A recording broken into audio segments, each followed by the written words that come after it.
Jai Hind everyone. Today my lecture topic is national integration. Manpower without unity is not a power, and manpower with unity is a spiritual power. These are the words of our former Home Minister Sardar Vallabhbhai Patel.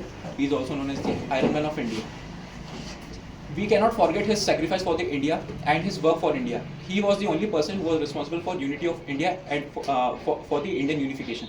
He led the foundation for unification of around 565 states in an Indian Union. And I must also want to tell you an example of Bhopal. The last Nawab of Bhopal, Nawab Hamidullah Khan, wasn't agreeing to him to come into the Indian Union, but he convinced him to come into Indian Union in 1949.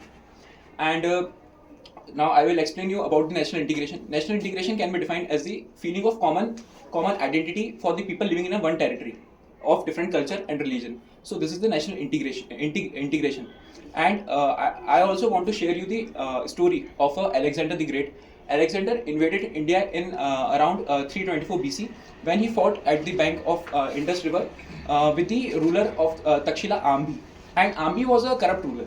So he easily defeated Ambi, and when he marched forward, he met a ruler, a young boy named Porus. Porus was a young and dynamic ruler, and he was very much strong. He fought valiantly with the Alexander, but eventually he got defeated because he didn't got the support of anybody.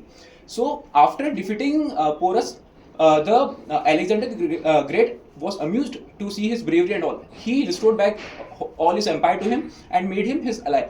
And this why I shared this story, because here Porus asked Ambi to support him, but Ambi didn't support Porus. If Porus and Ambi would be together, then Alexander couldn't defeat them.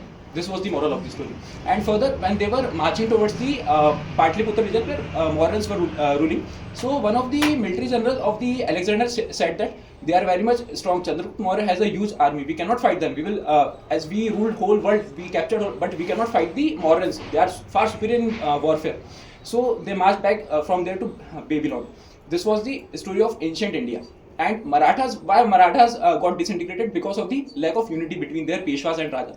So that was the reason for the disintegration of Maratha also. And this all was realized by the people living in Indian subcontinent. And in the 1857, firstly, this was realized by the Mangal Pandey, who was working as a soldier in Indian Army. So from that time, the people got identification of national integration, and Gandhiji and other rulers also took the help of it and made the people all together to fight for the Indian struggle, and got independence after the Quit India movement of 1942 and 1947 by Mountbatten Plan. So at last, I would like to conclude that our fundamental duty also says that to make a sense of unity and fraternity among the Indians, so we must follow it. Thank you so much. Yes, good.